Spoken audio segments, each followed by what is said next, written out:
Hi, I'm Carys Afoko, and this is Over the Top, Under the Radar. Each week, we take a look at the news agenda to find stories that are being overreported and ones that are flying under the radar and not being talked about enough. This week's episode is an American politics special, and I interview Adam Green, who's the co-founder of the Progressive Change Campaign Committee. This is the first episode we've recorded since Gary left the show. If you listen to the end, I'll give you an update on what's coming next.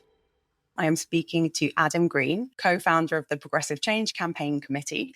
I'm going to call it PCC, but you can tell me if that's wrong, Adam. PCC has raised over $37 million in grassroots donations for Democratic candidates up and down the ballot. One of the most famous candidates they supported was Elizabeth Warren.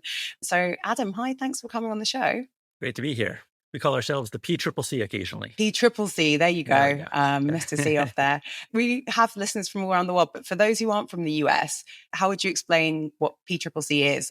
So I'm co-founder of the Progressive Change Campaign Committee. We are a national grassroots organization that does half elections and half government relations and advocacy.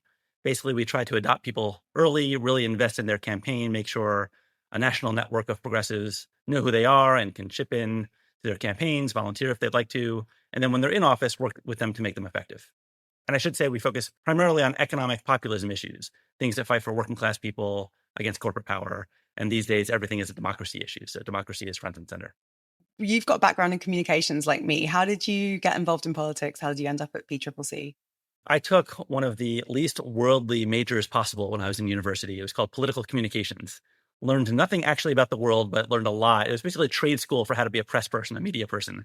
And it ended up being very useful for my future jobs as a press secretary or communications director for various Democratic Party committees and campaigns. I got my start in Virginia working for a guy named John Boyd, who was president of the National Black Farmers Association, who was running for Congress in a rural district. Then actually went to South Dakota, where I helped a Democratic senator in a 20-point Republican state win re-election by 524 votes in a very tough election year for Democrats. And how we did it was these farmers and ranchers who were very socially conservative and had never voted for Democrats in their life were willing to cross party lines and vote for a Democrat when their economics were at stake, when their family farms that were at risk of being gobbled up by big agriculture monopolies were threatening them, and our senator was fighting for them. So that really informed my worldview, that especially in what we call red or purple areas, very Republican or swing areas, we need to lean hard into economics as a way of appealing to people. That is really interesting and also lines up with my political views. Big fan of taxing billionaires. For those who haven't worked in politics, there's a real difference when you're campaigning or working in, so you guys have red and blue states. We have blue, red, yellow, green, independent constituencies at the moment. But it's a really different thing working in a state or a constituency that leans heavily left or right, or leans heavily conservative or Democrat, to work in. So in the US, they call them purple states, which could go either way. Given you've got that political experience of campaigning, not just where it's easy to get the Democrat elected, how did you see the 2024 result? And with, the distance of, is it 8 months now since the election and about 6 months since the inauguration? How do you understand Donald Trump's victory now? Yeah, I'll tell you my main takeaway. And I'll start with the thesis first, which is, I've resolved to only invest my time seriously with political leaders who I call from the gut, not from the teleprompter, on working people's issues. And a lot of my time last year was spent showing polling to the White House, the Biden administration, on economic issues, showing them of the 10 top issues they support on economics, which 3 are most popular that they should therefore talk about. And some of our language was actually used verbatim in President Biden's final State of the Union address. And then working with the Kamala Harris campaign and some of our language on taxing billionaires, protecting Social Security, and addressing corporate price gouging was reliably in every one of her speeches for the last few months of the election. But I was very troubled when she was in a debate with Donald Trump and had a beautiful answer on abortion, fine answer or set of answers on democracy, and did not throw one punch on economics. The things that were in her speech were not in her gut, and they didn't come out on the main stage when economics were the number one issue for voters. And I contrasted that with 9 days I spent on the ground in a red state with a guy named Dan Osborne, who's actually running as an independent, but a lot of his values were Democratic aligned. He's a mechanic. He's a union leader. He was running a very uphill battle, and polls showed him just 2 points away of defeating a Republican incumbent, again, in a 20-point Republican state. And what I saw was somebody who, no matter what you ask this person about economics, immigration, climate, he'd bring everything back to workers versus corporations. And it wasn't that he was media trained, it's that that was in his gut. That's who he was as a union leader. And he outperformed Kamala Harris by 14 points, better than any other Democrat running for Senate. And unfortunately, it was a 20-point Republican state, so he lost by a few points. But my takeaway was we need more people who just have it in their gut. I don't think it's necessarily a purple blue thing. I think it's more of a do you have it or don't you have it thing. And again, my theory is that especially in the swing states and the swing districts in our country, you need someone who can appeal to working class people in economics. It's just a matter of do they believe you and are you willing to really make the case? Okay, so I guess a bit of a, sometimes in political communications or kind of when we think about political campaigns, it's like, what are the magic words that people can say to get people to agree with you? But you're actually saying it's not, the words aren't enough. You need to have a candidate that really embodies them and feels authentic. That's exactly what I'm saying. And I'll tell you one other short anecdote. I was at a reception with a number of congressional candidates, and I was talking to them about this economic polling we were doing. And one of the main things we were advising Democrats to say about inflation, rising prices, was that there was corporate price gouging happening at the grocery store, right? Intentional raising of prices. And I was talking to one candidate who said to me, "Oh, it's a shame we have nothing we can say about inflation." And I couldn't tell if they were joking or not. And I was like, "Wait, are you serious?" And they're like, "Yeah." And I just recited this polling on corporate price gouging. And he kind of stroked his chin and said, "Corporate price gouging. Right. I should talk about that." And, fast forward a month, it was on his website. It was, in his ads. But I could tell he doesn't believe it. He doesn't live it. He doesn't breathe it. And therefore, he won't be convincing when talking about it. So it's exactly what you're saying. It's not just the magic words. They really have to be able to make the case. Yeah, there's so many things, so many directions I want to bring that into. In that case, then, as someone who, believes in the power of economic populism, believes that that's messaging that will and does connect with voters, how hard is it to see someone like Donald Trump in the White House who runs on populist messaging, talks about inflation, talks about the price of eggs? I think it's eggs he's obsessed with, isn't it? How does a candidate like that, and we have one like it in the UK, how's a candidate like that who's really from the elite and isn't actually concerned with the sort of economic lives and of working people, like how is it really galling to see that, and how does someone like Donald Trump break through where these other candidates aren't? Yeah. There's a book in our country that was famous probably 20, 25 years ago called What's the Matter with Kansas?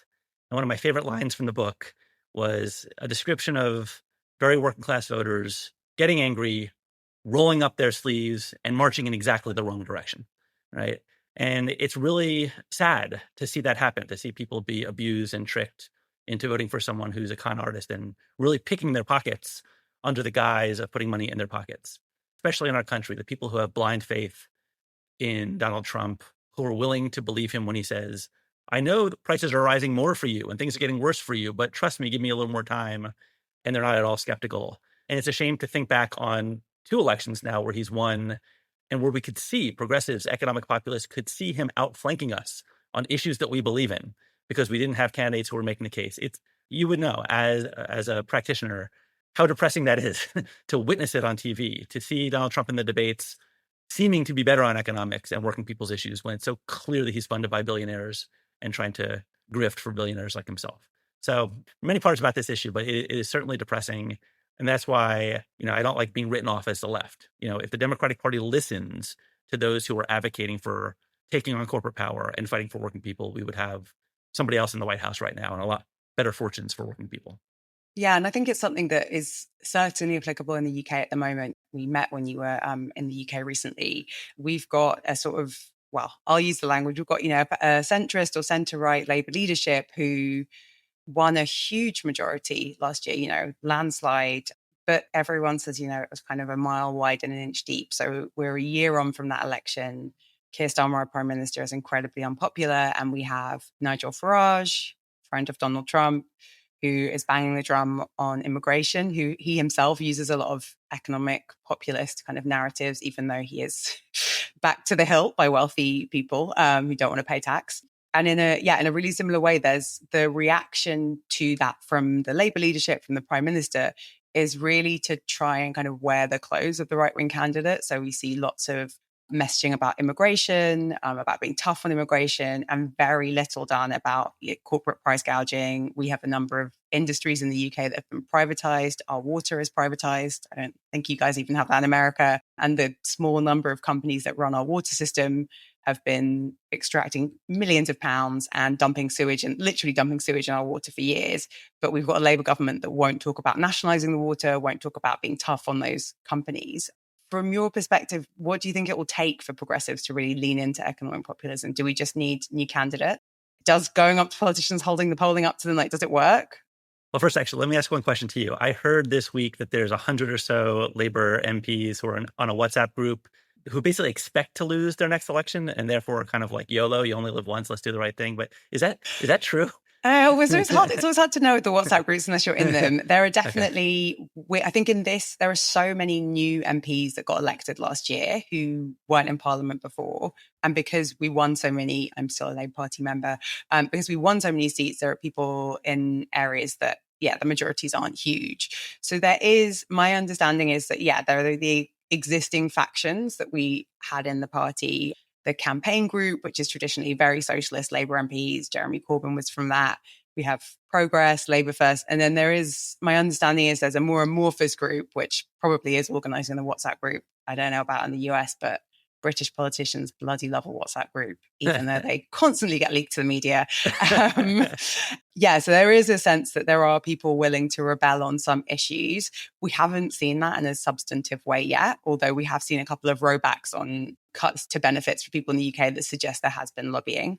But I would believe there is that WhatsApp group. I don't know that it's particularly organised yet, but I think what we saw in the first few months after the election, which I'm sure is really common in the US as well, was everyone's got their new job. They're really keen to maybe get a ministerial appointment or, get a chance at being a whip. So I think there was a big period where there was a lot of loyalty from everyone other than a kind of small number of politicians. So we'll see. I'm not wildly optimistic, but maybe I'm wrong. The 100-person WhatsApp group is going to do some cool stuff. But so far we haven't seen much rebellion, which I think is about how tight our political parties are and how top down they are. I think that, the Democrats, a bit more of a broad church. Well, you say you're not optimistic. I've learned to differentiate between hope and optimism. Okay, tell me, what's the difference? Well, it's something possible or probable. It might not be probable, but I'm hopeful it's possible. So I heard that, whether it's true or not true, I felt some hope. And I reflect on it per your question about how do we organize progressives here. I think about what I call kind of a tail wags the dog theory of the case that we try to implement, which is if you can take several or a growing crew of actually bold leaders, people who get it, people who can make the case and build their power so that they have disproportionate influence within, in our case, the Democratic Party, and eventually become the tail that wags the entire dog. That's how you exert leverage, right? As opposed to trying to get every single Democratic politician to be awesome from the start. Leverage what you got. And, sometimes they're just following, oh, that worked. Let me try to emulate that too. But also it could just be like, oh, these are some of our most important swing district people, or these are some of our most vibrant stars on the television. They're saying good stuff. It seems to be popular. We get the hint, right? So I was inspired when I heard there's 100 MPs. Wow, that sounds like more than a tail wagging the dog. That's like, a tail and a couple legs. And that sounded pretty good to me. Yeah, although 100 MPs, that is the definition of herding cats, I can imagine, without even seeing the WhatsApp group. But no, I think so. Okay. I think the challenge is, the existential threat of losing your seat, I think always helps to focus minds. But I think the challenge when you're in power, we have the reverse challenge. It's like in 4 or 5 years' time, all those MPs need to stand on Labour's record. The party brand is always the strongest thing. So if they can extract concessions, that would be great. But I think, because I'm a communications person, the biggest problem we've got is having that big, compelling story about what the party has done for the country and how we've improved the economy. And I think that will be hard to get. But you're right, hope and optimism.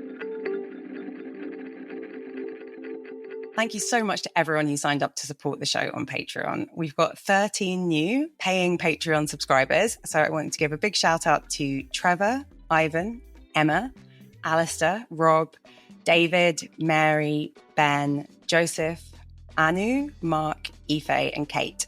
Thank you so, so much for backing the pod. And I wanted to say a special thank you to everyone who either made a one-off donation on Patreon or who increased their support of the podcast when Gary announced that he was leaving. It really meant a lot to know that you guys trust me to keep the show going, which is what we're going to try and do.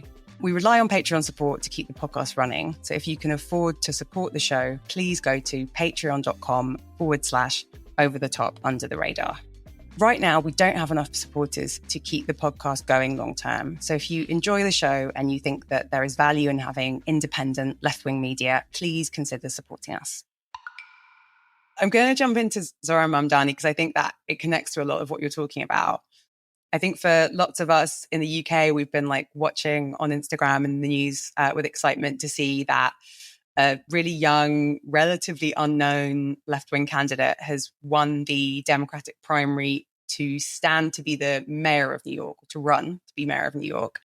But he got a record number of votes, I think 565,000, and he ran on a pretty economic populist ticket. Like, what do you think his victory will mean? Is it significant for the Democratic Party? Is it signaling a bigger change? Like, how's it being received in the US?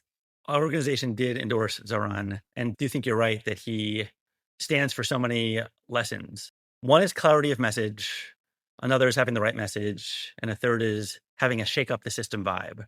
So starting with clarity of message, I was actually struck in the UK hearing multiple people basically say, I don't know what Keir Starmer stands for, but I can tell you all three of Zohran Mamdani's top promises, right? Free buses, free childcare, low cost rent, right? To help working people and make New York more affordable.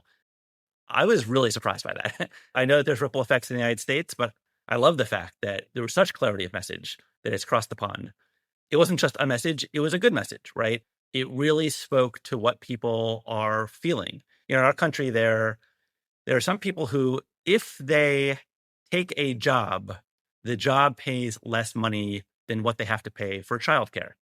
In terms of quality of life, come on, what are we doing as a society when that's true? And him speaking to that and saying you also shouldn't be, if you're a lower wage worker, spending your first hour of wages just getting to work and coming back from work each day. Like, that's just so common sense.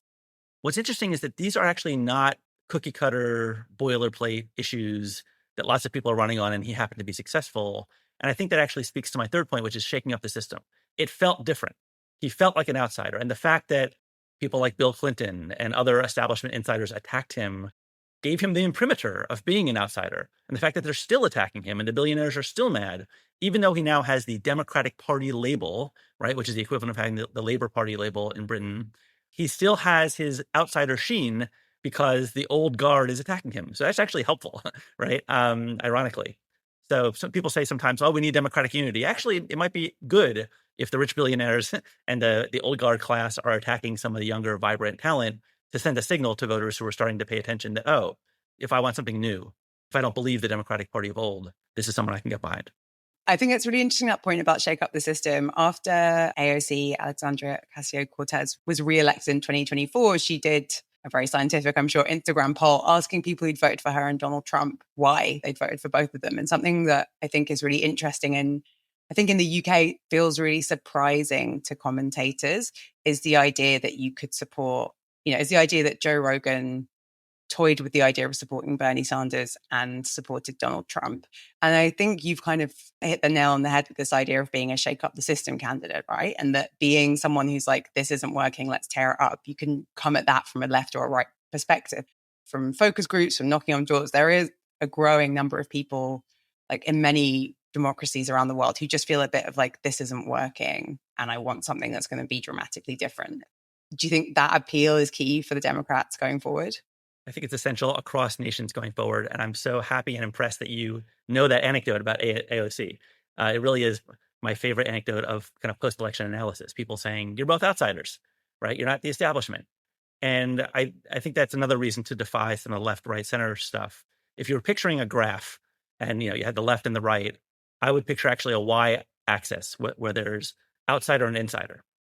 And what actually scares me, having been to the UK a couple times this year and listening to how people describe the various parties, is how our side repeats the label reform when talking about Nigel Reform's party, because he is almost alone on the outsider part of the graph. Maybe there's a little liberal Democrat streak there, but I could see how it would feel to voters. Oh, you have the old labor and the old conservative politicians, and now reform. And look, similar to the billionaire support, attacking Zohran. It's like, oh, look, the old Gar hates reform. Well, I want reform. I want change, right? I recommend that people call them the far right reform party or something that politicizes them, gets them in the mud, Yeah. because we're granting their label. It was a brilliant label to come up with, right? And when I was in the UK and also in Paris in February, talking to reporters, talking to people in the various governments, one through line I heard both about Keir Starmer and Macron was, oh, they have a big tent. They don't really stand for something. They bring together a coalition that's just against the fascists, the rising fascists, and having just lost the 2024 election by someone who you could not tell in one sentence what were they fighting for, against someone who had a clarity of message and had to shake up the system, an economic populist vibe. I just was like, oh no, do not repeat our mistake. We need to stand for something. And I will tell you one brainstorm of an idea I had this past week when it comes to UK politics. I think there should be a national referendum for a wealth tax, and it should be proposed by Labor or an income tax rise, either one, whichever one makes more money. And they could say, we promised not to raise income taxes if that was actually the promise. So promise is kept. But if you want X, Y, and Z, if you want these things to be true, we will need to tax rich people more, and therefore we're throwing it to the people. And we're gonna make this the thing we run on for the next year or so until the referendum happens. And then there'd be clarity of message. You'd repeat the Zohran Mamdani effect, and you'd have Labor actually stand for something. And if they didn't want to get their hands dirty by voting for it, throw it to the people.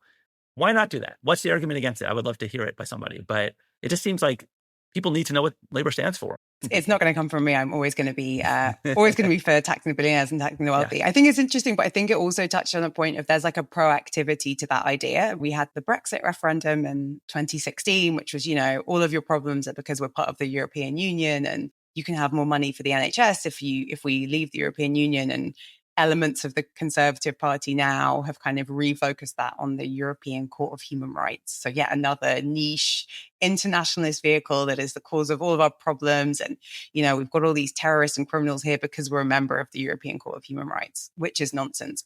What it shows is there's always a new frontier and there's something proactive. And you're right, a referendum on a wealth tax or on something that was saying you want a better NHS, you want better public services, we need to find a way to pay for them. Yeah, I think it's a great idea, but I think it's also the idea of being on the front foot and not always being sort of receiving this messaging about immigrants and things being terrible.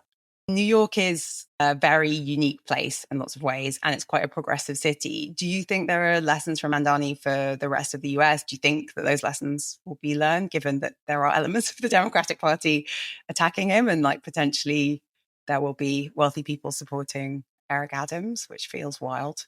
Google him if you don't know. He's, just a lot of corrupt New York politicians floating around. Is there a playbook from Zohran Mamdani, or is New York too special and kind of too unique to really generalisms? Yeah. I mean, what's wild about the rich people supporting Eric Adams is that they're doing it legally and not just putting cash in his pocket, which was more the norm for in the last several years. A lot of corruption. A lot of corruption. Also, he's just a boring guy. And I almost think it'll be another easy victory for Mamdani. I could be wrong about that. But he is the incumbent mayor. So yes, lessons learned. I think there's some big ones, and then there's some question marks about how this goes, which will be based on his performance. Probably the biggest one, it was very controversial when our organization, the Progressive Change Campaign Committee, got off the ground 16 years ago to say that Democrats should focus on economic issues, especially in red and purple areas. And even a couple of years ago, there was a debate about, are we focusing too much on the economy? Should we talk more about democracy? Should we talk more about abortion? Today, I think it is the consensus of the Democratic Party that we need to do more to appeal to working people, working class people. The bigger question mark is, do we name the villains? Do we talk about corporate power, or do we just pretend that that doesn't exist, that there's not people trying to, abuse people in the marketplace or at their jobs, at their homes? But there have been Democratic mayors that have won in very Democratic cities who did not see their self-identity as fighting for working people's issues. And they got very into culture war issues. They got distracted. They found themselves on the losing side of 90-10 issues, right? I am all for solving homelessness and making sure that people are taken care of, have mental health help if they need it, are on a track to getting jobs, have support, have homes, having tents in places where kids are walking to school, where people feel unsafe.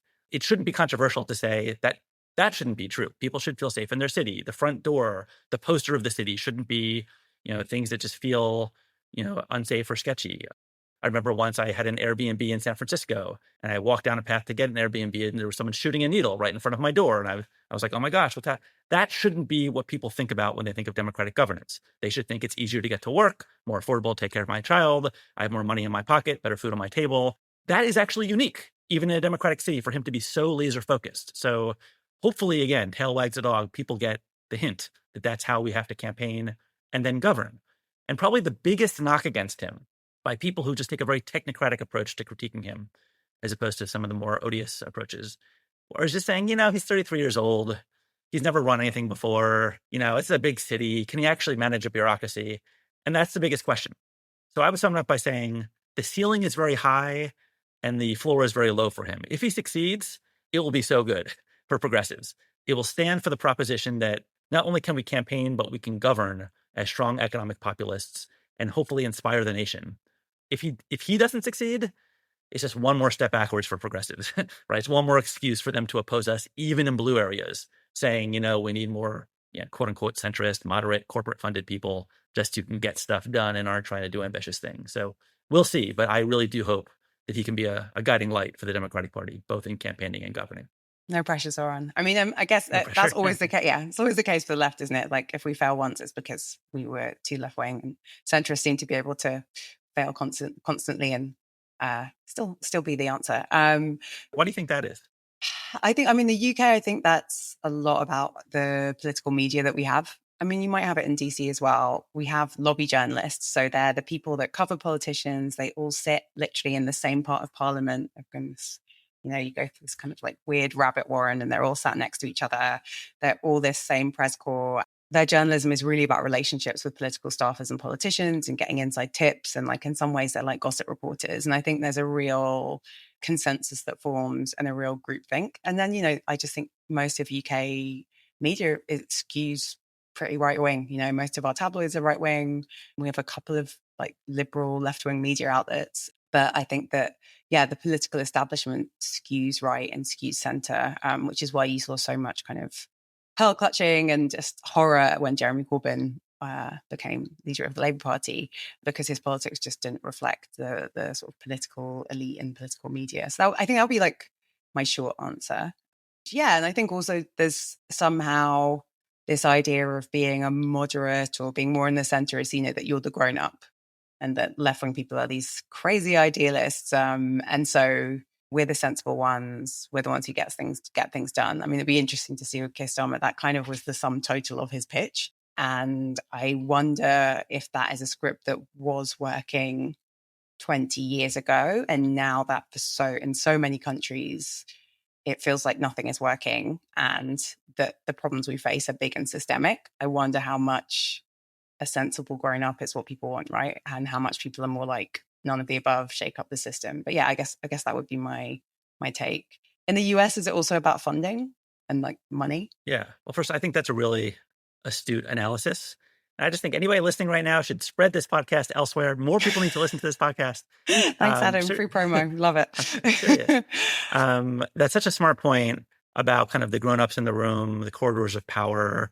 I live in Washington, D.C., and at a lot of events and parties, receptions, there's lobbyists for some of the more odious corporations, people who are clearly trying to, again, stuff money into their own pockets at the expense of everyday people. And those people are just kind of accepted as like part of the crowd, right? They probably represent the 1% fringe in actuality, but in D.C., they have power. And then if there happens to be an activist in the room, it's like, what are you doing here, right? Like you crazy kid, right? Even though, things like, hey, don't rip me off at the grocery store, right? Don't put poison in my water, is so majoritarian. So I think you're right that even the structures of how people situate themselves in our capitals, and it's certainly exacerbated by the money. And I'm fascinated, and I still have a lot of questions about how the political money serves to corrupt things in the UK the way it would in the US. But in the US, they basically kill inspiring politicians in the cradle when they're running in our primaries, right? Big crypto or big whatever can come into a primary, spend a few $1,000,000, which is not much money off their bottom line, and just spread lies about someone and make them intolerable for everyday Democratic voters who would otherwise vote for these people if they actually heard their idea. But because corporate political spending, rich person political spending is allowed. They just never actually hear the ideas of things like, oh, lower class buses and lower class childcare. They hear this is an extremist. This is a crazy group, right? So that, I mean, that also hurts because it just means that if they get there early enough and they're bad enough, they can quash the inspiring leaders before they ever get out of the gate. I think Zohran was an exception because the New York media market is so central that when covering a New York mayor's race, even if Mike Bloomberg spent $8 million, that's a drop in the bucket in New York compared to if he spent that in any congressional district in America, right? I think it's almost an exception to the rule. And therefore, it's like, okay, even if Democratic politicians get the hint, can they survive if the big corporations and big rich people are willing to keep writing unlimited checks? I mean, there are, We'll see. part of the problem, say from an outside, is also that you have a lot of the people writing big checks are writing them to the Democratic Party. So you're presumably attached to the check as, I think about Reid Hoffman, who was wealthy Silicon Valley, he's a billionaire, I'm pretty sure, who funded Kamala Harris's campaign and was said, I don't really like Lena Khan, who, for those who listen to the podcast, I'm a huge Lena Khan fan, who did loads of amazing stuff chairing the FTC. But the idea that because it's so expensive to be involved in American politics, then you sort of end up needing the rich people, and the rich people don't like economic populism because it means they won't be so rich. And is there a bit of a trap with that? That's absolutely true. It doesn't even require a Reid Hoffman. You write a $2,000 check, and all of a sudden you're in the person's ear. I mean, a lot of politicians can be bought cheap, but you're right. Oh, no. The ones who can put millions and millions of dollars into it get even more clout. I reflect on this past election again when we were recommending to the Harris campaign that they focus not just on price gouging in this inflationary environment, but we did the polling, and by far the biggest concern was grocery price gouging. So that was our recommendation. After she took the reins of the campaign from Biden, word got out that she was going to give a big economic speech, and the topic of her economic speech was going to be grocery price gouging. And we were through the roof elated, hopeful and optimistic, right? It was like, oh my gosh, it's actually happening. They're taking the smart advice. How often does that happen? I think the first line of our memo recommending this was groceries, groceries, groceries. And a top 8 on her campaign texted me just groceries, groceries, groceries. Like they'd read it, right? It got very well received in the public, but all these corporate people were like, what are you doing? Right? And the analogy I heard was when Obama called Wall Street fat cats once, and they took it as almost a cultural and personal affront to their identity. Why are you calling us fat cats? Right? They're fragile. So fragile, right? And apparently, her brother, who's a big corporate lobbyist, became the avatar for other corporate donors and convinced her to go soft on her language. So if you actually watch carefully, her convention speech has nothing, even though it was like a week or two later from that economic speech, has nothing on corporate price gouging, has nothing naming villains. It was fascinating. Like they just soft pedaled. I was at a reception during the Democratic National Convention with donors, and for some reason they were complaining to me about corporate price gouging, even though I'm obviously quite sympathetic. And they're like, she shouldn't be talking about that. But if she does talk about it, she should talk about this they name an arcane example of price gouging. And by the end of this, it was a breakfast. By the end of this breakfast, I had like 8 new examples in my reservoir of legitimate corporate price gouging that I wasn't aware of before. And their point was, don't go big, don't go broad, don't paint with a broad brush. Just tackle this one little thing about how they're price gouging on bread by doing this thing with grains. And it's like, okay, they were walking it up, but they were actually feeding the argument that this is a real thing, right? They all knew it was a real thing. They just didn't want to be attacked as corporate leaders. And again, it eventually made its way back into her rhetoric, but just one line per speech and a very soft pedaled line where she made about a couple bad apples, not about a systemic problem in our economy. So that's a very long way of just saying, in short, I agree with you. Like them being in her ear, them being in Democratic politicians' ears does get them to soft pedal. This is not a conspiracy that's untrue. It really is happening in the back donor rooms or the donor breakfasts. It is another reason that I am not optimistic, but I am hopeful that someone like Zohran can inspire Democratic politicians to, despite those challenges, appeal to the people. I mean, his example, and I guess Mamdani, again, is an example of someone who didn't have Cuomo, had more money, right? And he had the big donors. So what do you think, what happened there that made that primary an exception? Again, the New York City media market is the exception, right? I mean, they have every you talked about the gossip, like New York reporters have every reason to cover the New York mayor's race every single day. And Right. therefore, people got the vibes. And of course, it was all over TikTok, and I was going to say regular he's people were spreading the really word. like he was just all over my Instagram, and like I'm not Yeah. in the US, I don't, but it was just I wondered also how much is he a millennial? Like he's going to be like cusp of millennial Gen Z, like that he's so native to these platforms that he just was able to cut through in a way that Cuomo couldn't with just like lots of expensive ad buys and attacks. Yes, and he cut through because he was focused on things that people actually care about. Mm. I occasionally see the Democratic Party is trying to be hip and cool, and they invite influencers into Congress to talk to politicians, and then they put a 75-year-old politician in front of the camera with a 23-year-old interviewing them. It is the most boring interview that does not show up in your Instagram. Um, and it's like, okay, that is not the only ingredient. It has to be good content, right? Yeah, you're right. It's not just So, yeah, you can't yeah. just focus on the tactic of like everyone's on TikTok. And that is, in the UK, Reform do really well on TikTok. And it's like you kind of focus in on the tactic and you divorce it from the content of what made it work. Is a big problem in the Democratic Party that there just are a lot of politicians that have been, I don't want to say older, but people who've been in office for decades. Is that a big uphill battle in terms of getting economic populism to cut through, having like these from the gut politicians that can counter the MAGA right? Yeah, I mean, there's a fundamental tension between living in an outsider moment and having a system that rewards seniority and that incentivizes people to just stick around forever.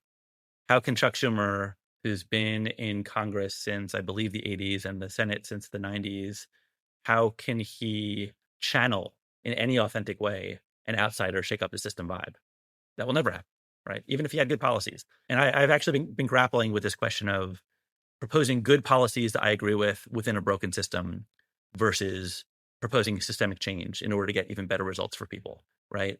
To give an example, when Joe Biden was in office, it was a big, big struggle, something Obama actually failed at, that he eked across the finish line to allow our national Medicare system to negotiate with big drug companies.